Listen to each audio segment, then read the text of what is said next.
Saya deg-degan, Bayu. Selain hasil, what next? Apa yang terjadi untuk Indonesia setelah kita melewati proses kontestasi pemilu yang begitu luar biasa? Nah, itulah kenapa kami hadirkan diskusi malam hari ini. Kita akan coba bertanya pada para pakar yang sudah hadir. Saya langsung ke Prof. Burhanuddin Muhtadi terlebih dahulu. Prof, Anda mungkin sudah melihat juga yang memantau bagaimana hasil rekapitulasi suara nasional yang dilakukan oleh KPU. Tapi Anda juga kan sudah melakukan quick count pada saat itu kan. Nah, bagaimana diferensiasi antara real count dan juga quick count? Terutama ketika kita mendengar isu soal anomali. Beberapa waktu yang lalu juga kan kita mendengar ya soal anomali suara ini. Ya, secara umum kalau kita lihat hasil terakhir penghitungan berjenjang manual oleh KPU dan dibandingkan dengan quick count oleh banyak lembaga, itu tidak terjadi perubahan yang signifikan, bahkan nyaris sama. Dan tidak hanya di Pilpres, tapi juga di Pileg. Jadi di Pileg meskipun sempat muncul ketidakcocokan antara data Sirekap dengan data quick count, terutama berkaitan dengan kenaikan eksponensial dua partai, Partai Gelora dan PSI, tetapi hasil akhir minimal yang saya peroleh dari rekan-rekan partai yang kebetulan menjadi saksi penghitungan berjenjang KPU itu tidak berbeda. Jadi PSI ternyata seperti prediksi lembaga-lembaga penyelenggara quick count itu kisaran sekitar 2,7%. Artinya jauh dari magic number 4%. Demikian juga dengan P3. P3 beberapa lembaga, misalnya lembaga saya, kebetulan sampel kami lebih besar untuk penyelenggaraan quick count tahun ini, 3.000 TPS, itu secara konklusif kami menyimpulkan P3 tidak lolos PT, kalau strict dengan penghitungan margin of error yang ketat karena sampel lebih besar, tapi beberapa lembaga lain yang sampel quick count-nya lebih kecil, itu mereka memperoleh prediksi yang tidak konklusif berkaitan dengan P3, tapi data sementara ini, sebelum diumumkan resmi oleh KPU, dengan memasukkan 37 provinsi minus Papua Pegunungan, P3 juga diprediksi tidak lolos PT. Jadi secara umum kita menemukan pola tidak terjadi perubahan luar biasa terkait dengan hasil quick count dan real count. Ya. PSI tetap seperti yang diprediksi oleh quick count, demikian juga dengan P3, dan praktis kalau misalnya itu yang akan diumumkan oleh KPU secara formal malam ini, kemungkinan besar terjadi fragmentasi politik makin tajam, di mana pemenang pemilu hanya bermodal kurang dari 13% untuk menjadi penguasa parlemen, yaitu PD Perjuangan, dan partai terakhir dengan suara popular vote, yaitu PAN, itu selisihnya dengan pemenang pemilu, yaitu PDIP, itu hanya 9%. Dan masih ada 8 partai yang berhasil mendudukkan wakilnya di parlemen. Artinya, meskipun Prabowo Subianto diprediksi menang telak, tapi konstelasi di parlemen jauh lebih kompleks, jauh lebih rumit ketimbang yang dibayangkan. Soal konstelasi ya, nanti kita bahas juga lebih lanjut. Saya ke Bang Hensat dulu ya. Bang Hensat, kalau melihat soal real count dan juga quick count, perdebatannya kan banyak dan juga beragam gitu. Ada orang yang menganggap ya kita memang harus menunggu real count karena tidak semua punya semangat mempercayai quick count itu. Tapi hasilnya tadi Prof. Burhan juga sudah menyampaikan, memang tidak akan terlalu berbeda jauh. Iya, karena memang quick count ini kan berbeda dengan survei. Quick count margin of error-nya di bawah 1%, sehingga otomatis apa yang dilihat di quick count itu tidak berbeda jauh nantinya dengan hasil real count-nya KPU ya. Yang menarik justru adalah ada kelompok atau masyarakat yang kemudian percaya quick count Pilpres tapi nggak percaya quick count Pileg gitu ya. Nah itu kan yang terjadi beberapa saat lalu gitu.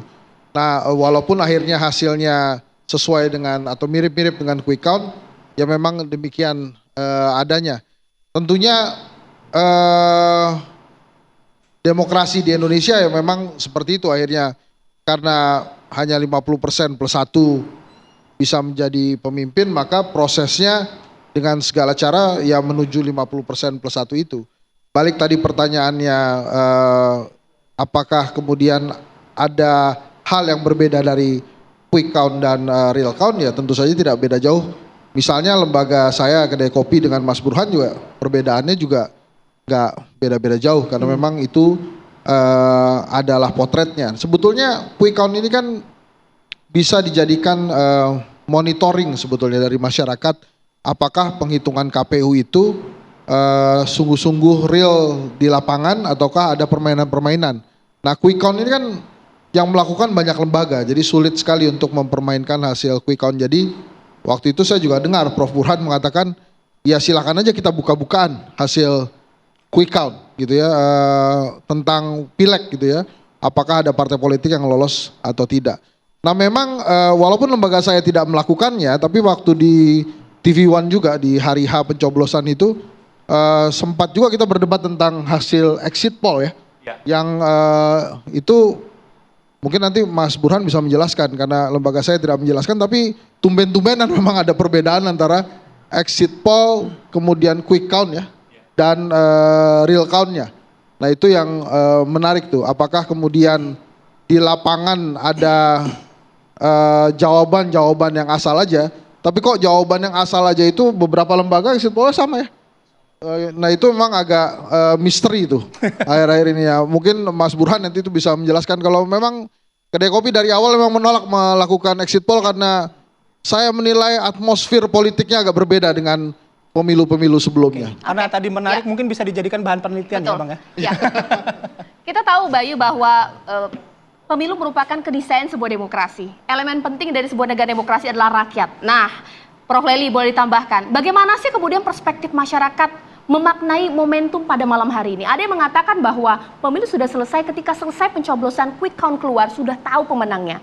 Ataukah mungkin ini juga penting ketika secara resmi KPU akan umumkan, bagaimana? Ya, ini memang sebelum saya kesini pertanyaan juga banyak yang muncul.